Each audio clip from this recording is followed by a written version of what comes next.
चलिए दोस्तों, जो आपको इससे पहले वीडियो दिया गया था भारतीय राष्ट्रीय कांग्रेस की स्थापना जो 28 दिसंबर यानी कि 1885 में जो स्थापना हुई थी, उसी क्रम में जो यानी कि जो संस्थापक थे वो A.O. ह्यूम थे और जो प्रथम अध्यक्ष थे वो W.C. बनर्जी थे और जो प्रथम अधिवेशन जो बुलाया गया था वो बॉम्बे में बुलाया गया था।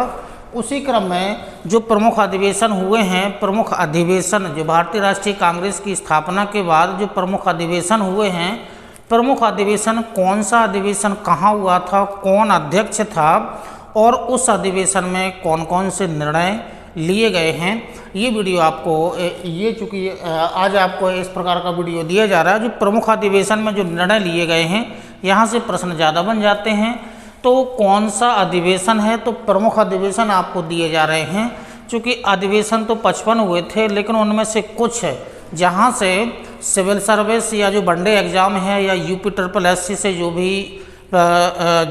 भी एग्ज़ाम होंगे, उनमें जो भी प्रश्न यानी कि वनडे एग्ज़ाम की दृष्टि से या जो मिलान करने वाले प्रश्न होंगे या किस अधिवेशन में क्या क्या निर्णय लिए गए हैं, इस प्रकार के जो आपके प्रश्न होंगे आगामी एग्ज़ाम के लिए लेखपाल वीडियो जो भी है, तो उसके लिए ये प्रमुख जो अधिवेशन है उनके बारे में क्या क्या विशेषताएं थी, क्या क्या निर्णय लिए गए हैं, ये इस वीडियो के माध्यम से आज आपको दिया जा रहा है। तो जो यानी कि जो प्रथम यानी कि जो 1885 से 1920 तक जो अधिवेशन हुए हैं, इन अधिवेशनों में जो प्रमुख जो अधिवेशन के जो अध्यक्ष रहे हैं, लगभग इनमें से 17 तो ऐसे अधिवेशन थे जिनकी अध्यक्षता जो वकील थे, अध्यक्ष जो थे वो वकील थे, यानी कि वकीलों के द्वारा अध्यक्षता की गई 17 वकील थे 1920 तक। और 1920 तक इनमें से 3 प्रमुख शिक्षाविद थे।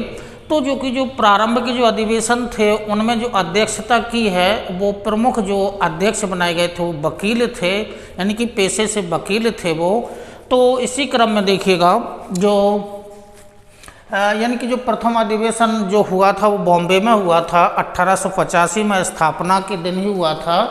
तो उसमें केवल 27 यानी कि 72 प्रतिनिधियों ने भाग लिया था, 72 प्रतिनिधि थे।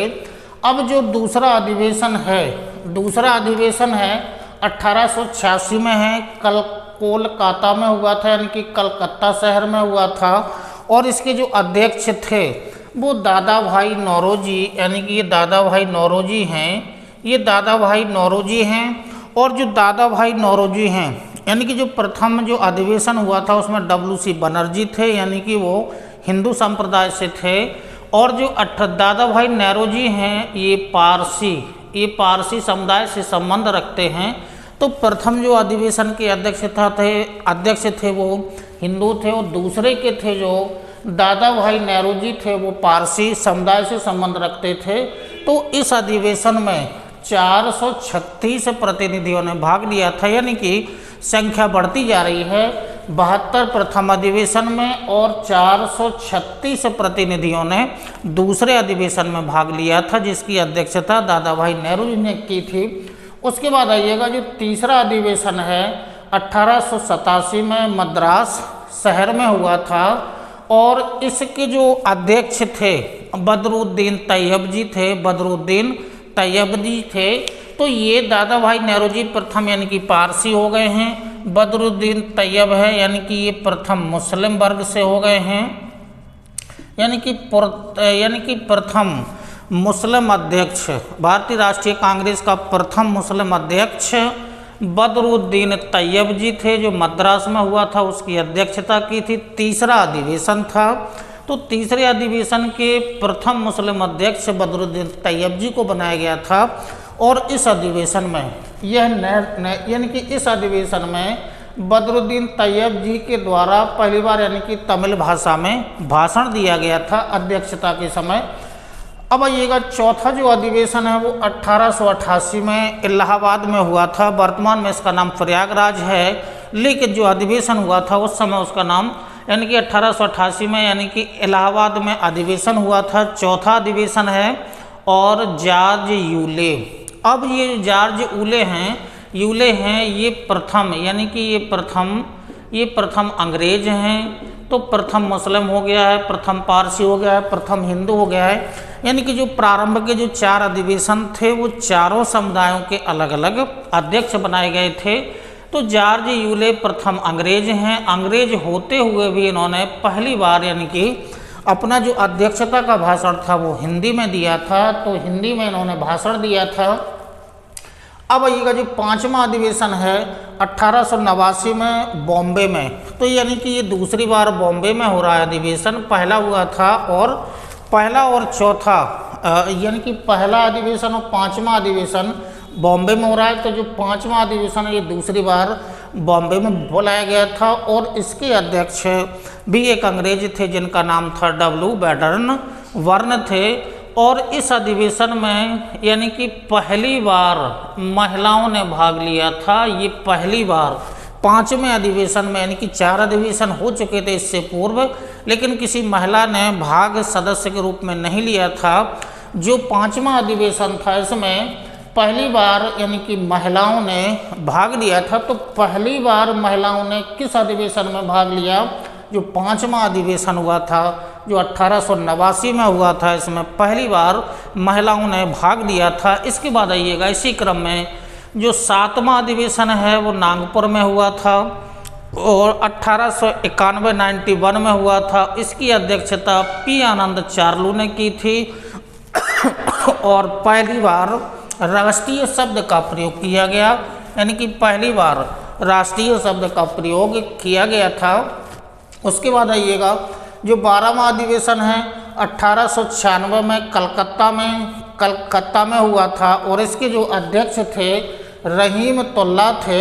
और ये अधिवेशन भी इम्पोर्टेंट है, यहाँ से प्रश्न बन जाता है। जो वंदे मातरम का गान पहली बार गाया गया था, वंदे मातरम जो भारत का राष्ट्रीय गीत बना था बाद में, इसको पहली बार 1896 में कलकत्ता के अधिवेशन में गाया गया था। तो जो वंदे मातरम का गान पहली बार हुआ था इसमें, और इसी क्रम में इसी अधिवेशन में दादा भाई नेहरू के द्वारा poverty and un-British rule in India इनके द्वारा लिखी गई पुस्तक में जो भारत से जो धन निष्कासन का सिद्धांत दिया गया था, तो 10 यानी कि धन निष्कासन का सिद्धांत जो दिया था वो यानी कि नौरोजी ने दिया था। और इनके द्वारा जो पुस्तक लिखी गई थी वो poverty and un-British rule in India, ये उनकी पुस्तक है। इसी पुस्तक में ये धन निकासी का सिद्धांत दिया गया था। तो ये दादा भाई नेहरू के द्वारा दिया गया धन निकासी का सिद्धांत था। इसी क्रम में जो 21वां अधिवेशन है जो 1905 में हुआ था, बनारस में हुआ था, इसकी अध्यक्षता G.K. गोखले यानी कि गोपाल कृष्ण गोखले के द्वारा इसकी अध्यक्षता की गई थी। और यह चूँकि 1905 में हुआ था और 1905 में बंगाल विभाजन हुआ था, तो इसी क्रम में यानी कि बंगाल विभाजन की निंदा की गई थी इस अधिवेशन में। और यहाँ पर विपक्ष का नेता एक शब्द भी दिया गया था। इसी क्रम में जो 22वां अधिवेशन है 1906 में कलकत्ता में हुआ था, इसकी अध्यक्षता दादा भाई नेहरू जी ने। तो ये दादा भाई नेहरू जी दूसरी बार अध्यक्षता कर रहे हैं। तो जो अध्यक्षता की थी और इसी क्रम में चूँकि बंगाल विभाजन के बाद जो भारतीय राष्ट्रीय कांग्रेस का जो उद्देश्य बन गया था कि स्वराज्य प्राप्ति, यानी कि स्वराज्य प्राप्ति का एक मुख्य उद्देश्य था, तो इसी क्रम में 1906 यानी कि 1905 के बंगाल विभाजन के बाद उद्देश्य बदल गया था।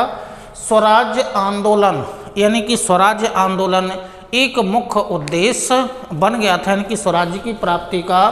तो स्वराज्य आंदोलन की जो प्रक्रिया जो शुरू हुई थी वो 1906 में जो 22वां जो अधिवेशन हुआ था, इसमें निर्णय ही ले लिया गया था कि अब हमें स्वराज्य की प्राप्ति यानी कि आवश्यकता, यानी कि स्वराज्य की आवश्यकता है।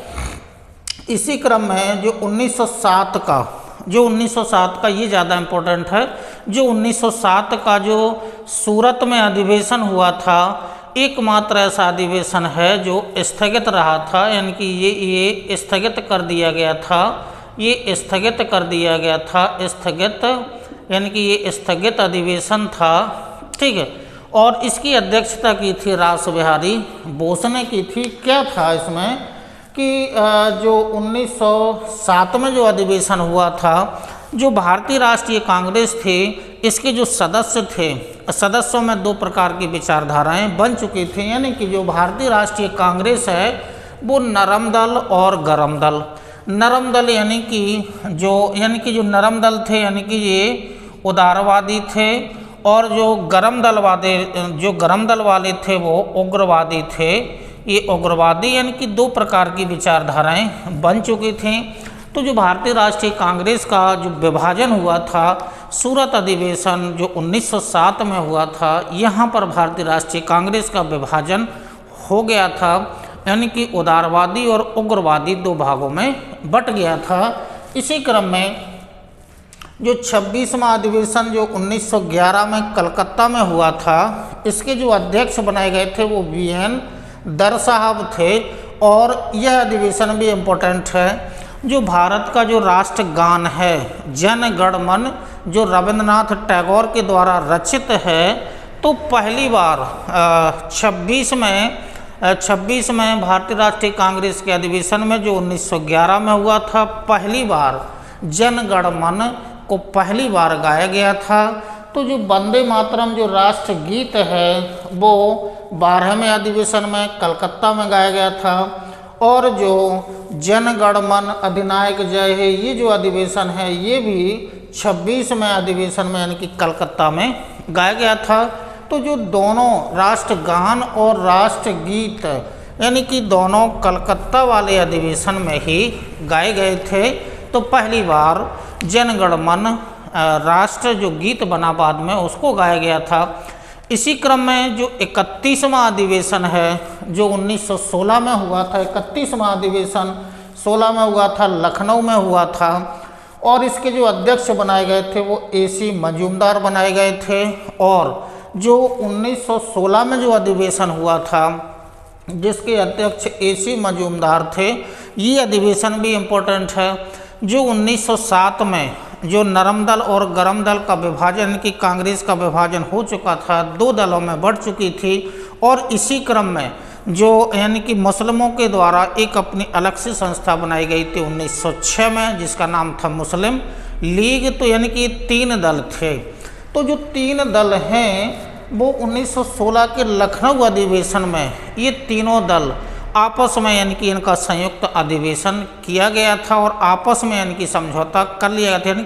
यानी कि मिलन हुआ था, उग्रवादी, उदारवादी और मुस्लिम लीग का मिलन जो 1916 का अधिवेशन हुआ था, इसमें इन तीनों दलों का मिलन हो गया है। और इसी क्रम में जो 1916 का जो अधिवेशन जो लखनऊ में हुआ था, बाल गंगाधर तिलक के द्वारा एक नारा दिया गया था, स्वराज्य मेरा जन्मसिद्ध अधिकार है। स्वराज्य मेरा जन्मसिद्ध अधिकार है। यानी कि जो दिया था वो किसने दिया था? बाल गंगाधर तिलक के द्वारा, बाल गंगाधर तिलक के द्वारा ये जो नारा दिया गया था वो 1916 का अधिवेशन हुआ था, लखनऊ में हुआ था। इसमें बाल गंगाधर तिलक ने अपना नारा दिया था, स्वराज्य मेरा जन्मसिद्ध अधिकार है और मैं इसे लेकर रहूँगा। तो ये जो नारा दिया गया था वो बाल गंगाधर तिलक के द्वारा 1916 के अधिवेशन में लखनऊ में ये नारा दिया गया था। इसी क्रम में जो 32वां अधिवेशन है जो 1917 में हुआ था, अहमदाबाद में हुआ था। और जो अहमदाबाद का अधिवेशन भी इम्पोर्टेंट है। अभी तक जो भारतीय राष्ट्रीय कांग्रेस को अध्यक्ष जो बनते आए हैं वो पुरुष ही थे। अब पहली बार महिला, यानी कि ये प्रथम महिला हैं जो भारतीय राष्ट्रीय कांग्रेस की अध्यक्ष बनाई गई थी। चूँकि एनी बेसेंट आयरिश महिला थी, हैं तो विदेशी अंग्रेज ही हैं, लेकिन पहली बार जो अध्यक्ष बनाई गई हैं, जितने भी अधिवेशन हुए हैं प्रारंभ के, उनमें से जो पहली जो महिला अध्यक्ष बनाई गई हैं वो एनी बेसेंट जी थी। तो 1917 के अधिवेशन में प्रथम महिला अध्यक्ष एनी बेसेंट जी को बनाया गया था। और इसमें जो तिरंगा झंडा है इस तिरंगे झंडे को अपनाया गया था। जो वर्तमान में स्वरूप तिरंगा झंडे का है वो स्वरूप नहीं था, विभिन्न प्रकार के स्वरूप थे। तो ये जो अपनाया गया है, ये तो जो एनी बेसेंट हैं इन्होंने पहली बार यानी कि महिला अध्यक्ष बनाई गई हैं और तिरंगा झंडा को अपनाया गया है। इसी क्रम में जो आगे वाले अधिवेशन हैं, जस्ट इसी क्रम में भी आपको जो प्रमुख अधिवेशन हैं उनके बारे में इसी प्रकार की जानकारी आगे भी आपको दे रहे हैं। चलो दोस्तों, इसी क्रम में आपको जो आगे के प्रमुख अधिवेशन हैं उनके बारे में आपको जानकारी दी जा रही है। तो 32वें अधिवेशन के बाद अब आइएगा 36वां अधिवेशन जो 1921 में हुआ था, अहमदाबाद में हुआ था। और जो इसके अध्यक्ष बनाए गए थे, चूँकि अध्यक्ष जो ये थे कार्यवाहक अध्यक्ष थे, ये कार्यवाहक अध्यक्ष बनाए गए थे हकीम अजमल। हकीम अजमल ये कार्यवाहक अध्यक्ष बनाए गए थे।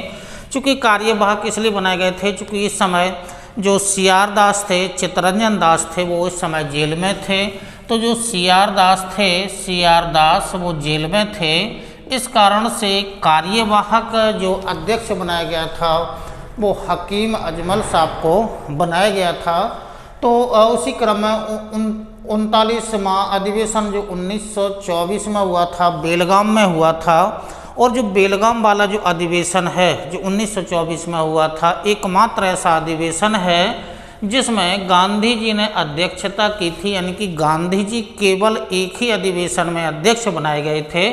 39वां अधिवेशन 1924 में बेलगाम में हुआ था और गांधी जी को इसका अध्यक्ष बनाया गया था। तो एक ही अधिवेशन में गांधी जी को अध्यक्ष बनाया गया था। और जब इनको अध्यक्ष बनाया गया था तो जो सदस्य संख्या थी, उन सदस्य संख्या में सबसे ज़्यादा स्वराजवादियों का बहुमत था। इस समय स्वराजवादियों का यानी कि बहुमत था, यानी कि स्वराजवादियों का इसमें ये बहुमत था। इसी क्रम में जो 40वां जो अधिवेशन हुआ था 1925 में जो अधिवेशन हुआ था 40वां, तो इसकी जो अध्यक्ष बनाई गई थी कानपुर में हुआ था एस नायडू, यानी कि सरोजनी नायडू। अब जो 1916 का जो अधिवेशन हुआ था उसमें प्रथम महिला अध्यक्ष बनाई गई थी, एनी बेसेंट को बनाया गया था। इसी क्रम में ये दूसरी महिला अध्यक्ष हैं। और दूसरी महिला का मतलब ये हुआ कि ये प्रथम भारतीय हैं, यानी कि प्रथम भारतीय महिला हैं। ये प्रथम भारतीय महिला हैं जिन्हें 40वें अधिवेशन में 1925 सन 1925 में जो कानपुर में हुआ था, सरोजनी नायडू प्रथम भारतीय महिला अध्यक्ष बनाई गई थी। और इस अधिवेशन में एक गीत गाया गया था जिसका नाम था विजयी विश्व तिरंगा प्यारा, ये गीत गाया गया था। 44वां अधिवेशन जो 1929 में हुआ था, लाहौर में हुआ था। और इस अधिवेशन की अध्यक्षता पंडित जवाहरलाल नेहरू जी ने की थी, यानी कि पंडित जवाहरलाल नेहरू जी ने इसकी अध्यक्षता की थी। और पहली बार पूर्ण स्वराज का प्रस्ताव यानी कि पंडित जवाहरलाल नेहरू जी ने रखा था लाहौर वाले अधिवेशन में। इसी क्रम में जो 45वां अधिवेशन यानी कि ज़्यादा इम्पोर्टेंट है, जो 1931 में कराची में हुआ था। तो जो यानी कि जो 45वां अधिवेशन है जो 1931 में हुआ था, कराची में हुआ था। और इसकी जो अध्यक्षता की थी वो सरदार वल्लभ भाई पटेल ने की थी, यानी कि सरदार वल्लभ भाई पटेल ने इसकी अध्यक्षता की थी। सरदार वल्लभ भाई पटेल ने इसकी अध्यक्षता की थी। और इस अधिवेशन में पहली बार मूल अधिकारों से संबंधित, ये ज़्यादा इम्पोर्टेंट है, मूल अधिकारों से संबंधित यानी कि प्रस्ताव पहली बार रखा गया था।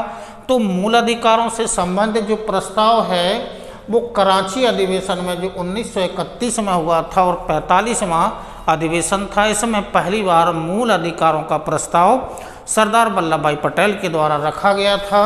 इसी क्रम में 48वां अधिवेशन 1934 में बम्बई में हुआ था। डॉक्टर राजेंद्र प्रसाद को इसका अध्यक्ष बनाया गया था। और इस अधिवेशन में कांग्रेस समाजवादी दल की स्थापना हुई थी। इसी क्रम में 50वां अधिवेशन 1937 में हुआ था फैजपुर। ये चूँकि फैजपुर महाराष्ट्र राज्य में एक गांव था फैजपुर। तो ये फैजपुर गांव है जिसकी अध्यक्षता पंडित जवाहरलाल नेहरू ने की थी, यानी कि पंडित जवाहरलाल नेहरू ने इसकी अध्यक्षता की थी। और 50वां अधिवेशन जो 1937 में हुआ था, ये प्रथम अधिवेशन है, यानी कि प्रथम अधिवेशन है जो कहाँ हुआ था, एकमात्र अधिवेशन जो गांव में हुआ था। तो फैजपुर एक गांव है जो महाराष्ट्र राज्य के अंतर्गत आता है। इसी क्रम में जो 51वां अधिवेशन जो 1938 में हुआ था, ये गुजरात के हरिपुरा में हुआ था, हरिपुर या हरिपुरा में हुआ था, गुजरात के हरिपुरा या हरिपुर में हुआ था, जिसके अध्यक्ष यानी कि सुभाष चंद्र बोस को बनाया गया था। SC बोस, सुभाष चंद्र बोस को बनाया गया था। और ये जो अधिवेशन था, इस अधिवेशन में यह निर्णय लिया गया था कि राष्ट्रीय नियोजन समिति का गठन किया जाए। तो राष्ट्रीय नियोजन समिति का गठन किस अधिवेशन के तहत हुआ था? 51 का अधिवेशन था जो 1938 में हुआ था। सुभाष चंद्र बोस इसके अध्यक्ष बनाए गए थे। अब आइएगा इसी क्रम में जो 52वां जो अधिवेशन है जो 1939 में त्रिपुरी में हुआ था। त्रिपुरी यानी कि मध्य प्रदेश के अंतर्गत आता है त्रिपुरी। तो 1939 का अधिवेशन त्रिपुरी में हुआ था। तो इस अधिवेशन में चूँकि ये हुआ था कि गांधी जी द्वारा समर्थित अध्यक्ष पद के लिए सीता पट्टाभिरमैया को बनाया गया था। अपनी तरफ से गांधी जी के उम्मीदवार थे और सुभाष चंद्र बोस भी थे, दोनों उम्मीदवार थे।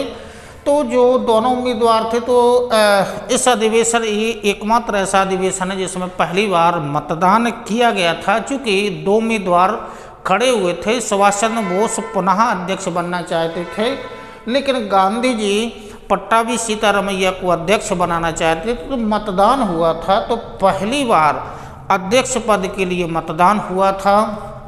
तो मतदान में यानी कि सुभाष चंद्र बोस जी को बहुमत मिला था। सुभाष चंद्र बोस जी को वोट ज़्यादा मिले थे और ये अध्यक्ष पद पर निर्वाचित कर दिए गए थे। लेकिन बाद में चूँकि इन्होंने त्यागपत्र दे दिया था अध्यक्ष पद से, तो अध्यक्ष पद से सुभाष चंद्र बोस जी ने त्यागपत्र दे दिया था।